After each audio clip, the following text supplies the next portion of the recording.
αξιότιμα μέλη του Ευρωπαϊκού Κοινοβουλίου, κυρίες και κύριοι βουλευτές, εκπρόσωποι της Ευρωπαϊκής Επιτροπής και του Ευρωπαϊκού Οργανισμού Σιδηροδρόμων, αξιότιμη πρόεδρε της Επιτροπής Τραν, κυρία Ντελή, κυρίες και κύριοι.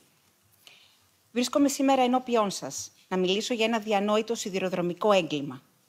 Μέσα σε αυτό χάθηκε η ζωή της κόρης μου και άλλων 56 ψυχών, ως επιτοπλίστων φοιτητών. Είμαι μια μητέρα από την Ελλάδα και μαζί με άλλους γονείς φέρουμε την ίδια απώλεια, τον ίδιο αβάσταχτο πόνο και το βαθύ αίσθημα της αδικίας και της αγανάκτησης για τη χρόνια παθογένεια του πολιτικού συστήματος που υπονομεύει τις ζωές μας. Είμαστε φορτισμένοι από την κατάφορη οργή για την αποδόμηση των θεσμών που διέπουν ένα κράτος δικαίου. Στις 28 Δευτέρου του 2023, 2 τρένα συγκρούονται με τοπικά. 2 τρένα κινούνται με αντίθετη κατεύθυνση, στην ίδια γραμμή, για 12 λεπτά, χωρίς κανείς άνθρωπος να αντιληφθεί τίποτα και χωρίς να υπάρχει οποιοδήποτε ψηφιακό σύστημα που μπορεί να τα ανιχνεύσει και άρα μπορεί να αποτρέψει τη σύγκρουση. Ένας σταθμάρχης σε θέση απόλυτης ευθύνης. Ο διορισμός του ήταν παράνομος για πολλούς λόγους. Έγινε σε γνώση του Υπουργείου Μεταφορών, κάτω από αδιαφανείς συνθήκες. Αυτός ο κρατικός υπάλληλος, με εμπειρία μόλις 45 ημερών και με λιπέστατη εκπαίδευση, έχοντας μπροστά του ένα απαρχαιωμένο πίνακα τηλεδιοίκησης με καμένες λιχνίες, που θα δυσκόλευε πιθανότατα και τον πιο έμπειρο, καταδικάζει σε θάνατο 57 ανθρώπους και τραυματίζει άλλους 180. Πολλοί από τους τραυματίες παλεύουν να ορθοποδήσουν και δίνουν το δικό τους αγώνα επιβίωσης τόσο σε ψυχικό όσο και σε σωματικό επίπεδο. Σωστά αναρωτιέστε, μαζί με όλο τον ελληνικό λαό, πώς είναι δυνατόν ο ανθρώπινος παράγοντας να αποτελεί τη μοναδική δικλείδα ασφαλείας στη μετακίνηση των επιβατών εν έτη 2023. Αυτό φυσικά ήταν κάτι άγνωστο σε εμάς και σίγουρα θα αποτρέπαμε τα παιδιά μας από την επιλογή του τρένου, αν γνωρίζαμε τη φρικτή πραγματικότητα. Μαθαίνουμε εκ των υστέρων πως η καθημερινή λειτουργία των τρένων ήταν γεμάτη από βλάβες και ατυχήματα. Εκ μέρους των μηχανοδηγών, πολλαπλά υπομνήματα και υπενθυμίσεις είχα φτάσει στο γραφείο του Πρωθυπουργού, των Υπουργών Μεταφορών και της ΡΑΣ, χωρίς κανένα από αυτά να απαντηθεί, αλλά ούτε και η κατάσταση να βελτιωθεί. Στα συγκεκριμένα υπομνήματα μιλούσαν καθαρά για πιθανούς θανάτους, θανάτους πολιτών. Πώς μπορείς να διαφορείς για κάτι τέτοιο? Δεν ήταν η πρώτη φορά που συνέβη θανατηφόρο δυστύχημα στο σιδηρόδρομο, αλλά δεν άλλαξε ποτέ κάτι ουσιαστικό στη λειτουργία του σειρμού.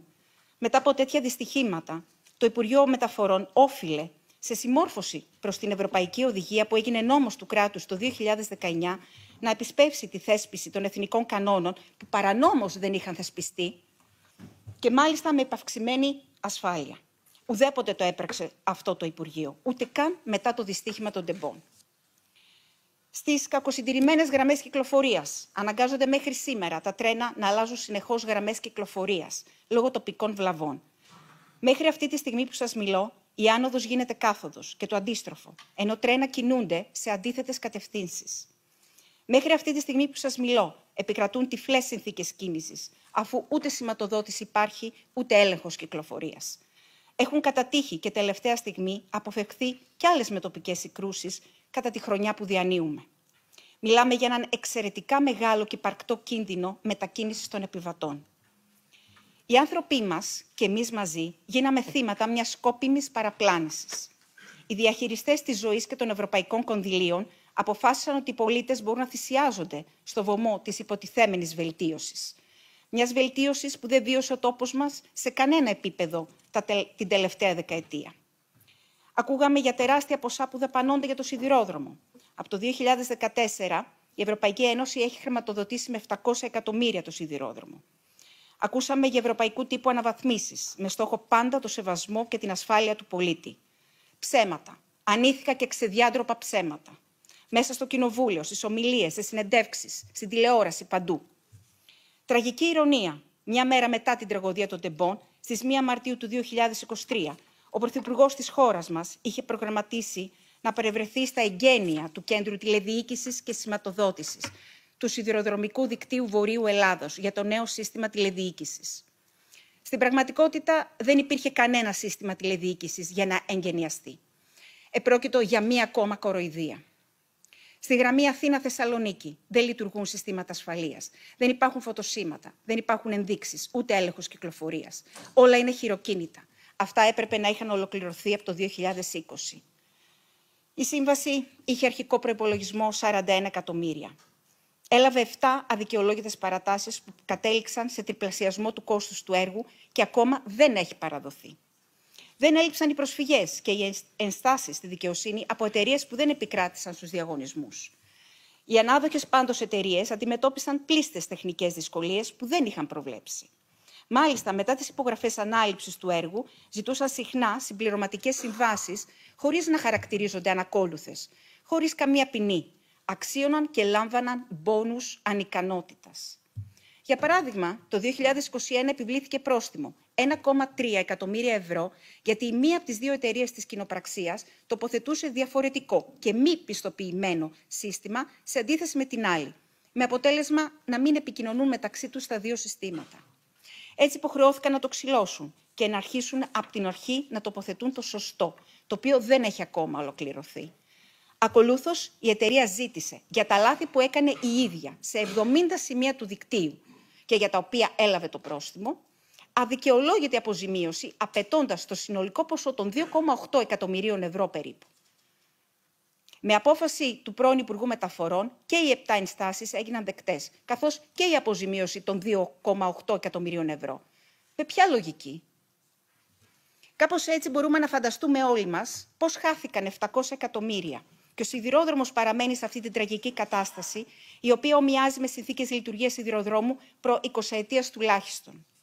Και αναρωτιέμαι, δεν είναι ανάγκη να ελέγξουμε και να ελέγξετε πού πήγαν αυτά τα χρήματα? Ζημία για τον πολίτη, ζημία για την Ελλάδα, ζημία για την Ευρώπη, ανυπολόγιστη ζημία για τις ανθρώπινες αξίες και τη δικαιοσύνη.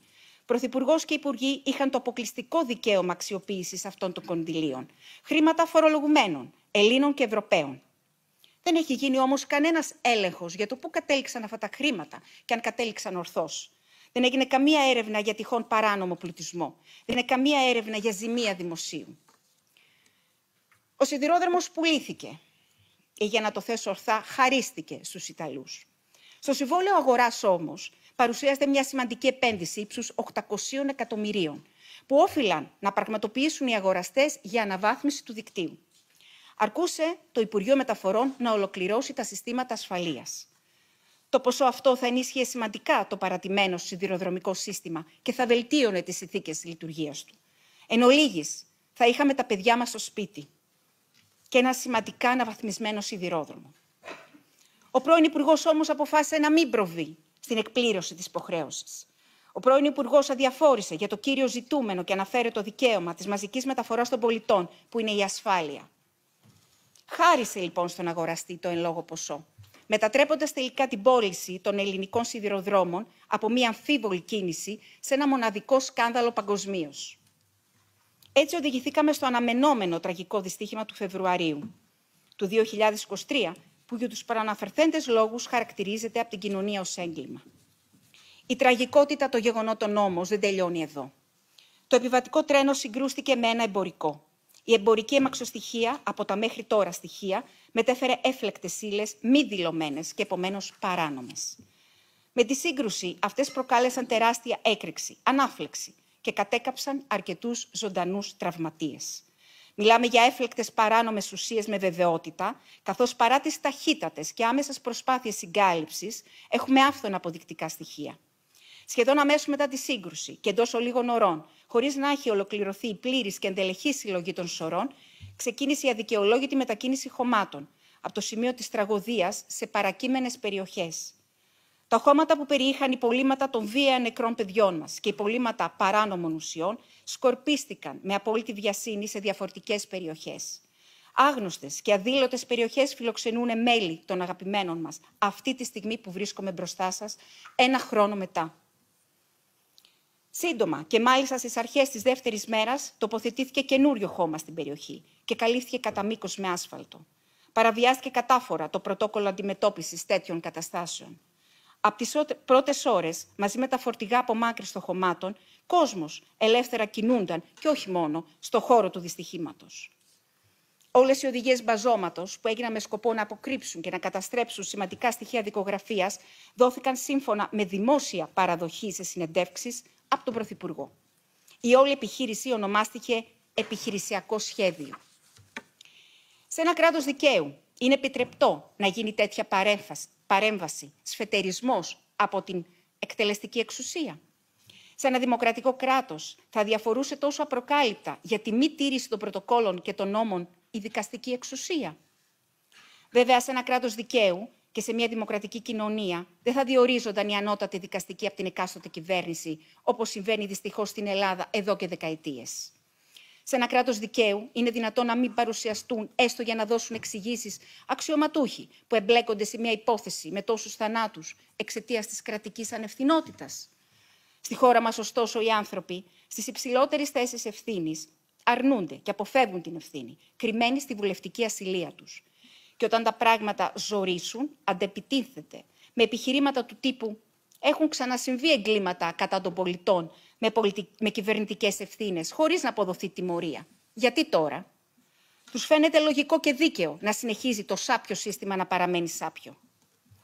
Το έγκλημα στα Τέμπη καταδεικνύει με το χειρότερο τρόπο τη διαφθορά στο σιδηρόδρομο ως μέρος ενός γενικότερου διαφθαρμένου συστήματος, όπως έχει αποδειχθεί μέχρι σήμερα. Έχουμε καταθέσει αναφορά στην Επιτροπή Αναφορών ΠΕΤΗ για το ζήτημα των τεμπών, αναφορικά με το κράτος δικαίου και τις χρόνιες παθογένειες που δυστυχώς το διαφθαρμένο σύστημα δεν επιτρέπει να λύσουμε. Στις 18 Τρίτου του 2024 αποφασίστηκε ομόφωνα ότι η αναφορά θα παραμείνει ανοιχτή. Θα παραπευθεί στις αρμόδιες επιτροπές ΛΥΜΠΕ και ΤΡΑΝ του Ευρωκοινοβουλίου, ενώ ζητήθηκε και γραπτή απάντηση από την Ευρωπαϊκή Επιτροπή.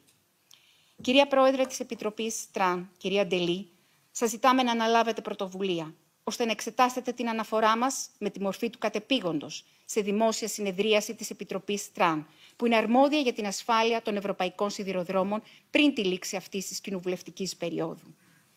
Η διαχείριση των στοιχείων, η ασέβεια προς τους νεκρούς και τις οικογένειές τους, αλλά και η συστηματική παραπλάνηση μιας ολόκληρης κοινωνίας σχετικά με την αλήθεια που αφορά το έγκλημα των τεμπών, απέδειξε την κατάλυση του κράτους δικαίου, τη φήμωση της δικαιοσύνης, της δημοκρατίας και της ανεξαρτησίας του τύπου. Όλα οφείλουν να διορθωθούν, καθώς είναι θέμα χρόνου να συμβεί κάτι ανάλογο.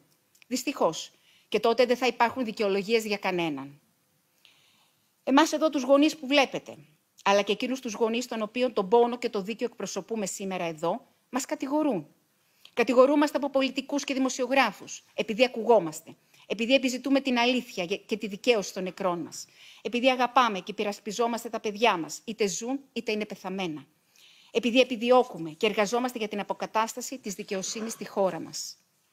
Η διάκριση των πολιτών από τους πολιτικούς θα έπρεπε να στοχεύει και να εξυπηρετεί την προστασία και το σεβασμό των πολιτών και όχι το ακαταλόγιστο και την ατιμωρησία των πολιτικών. Λυπάμαι που ερχόμαστε εν έτη 2024 να αποκαταστήσουμε αλήθειες που στη χώρα μας υπόθηκαν και υλοποιήθηκαν πριν από 2.500 χρόνια. Σεβόμαστε και εμπιστευόμαστε την ανεξάρτητη δικαιοσύνη. Είμαστε λάτρεις της πραγματικής και ουσιαστικής δημοκρατίας με όρους ισονομίας. Μέσα από τη θέση του γονέα και του πολίτη επιζητούμε την ελεύθερη και ακέραιη ενημέρωση. Εδώ βρίσκονται 3 από τους γονείς των χαμένων μας παιδιών. 2 μανάδες και ένας πατέρας. Δεν είμαστε όμως μόνοι μας. Έχουμε μαζί μας τον πόνο και την ψυχή όλων των υπόλοιπων οικογενειών που χάσαμε ό,τι πιο ιερό γεννήσαμε.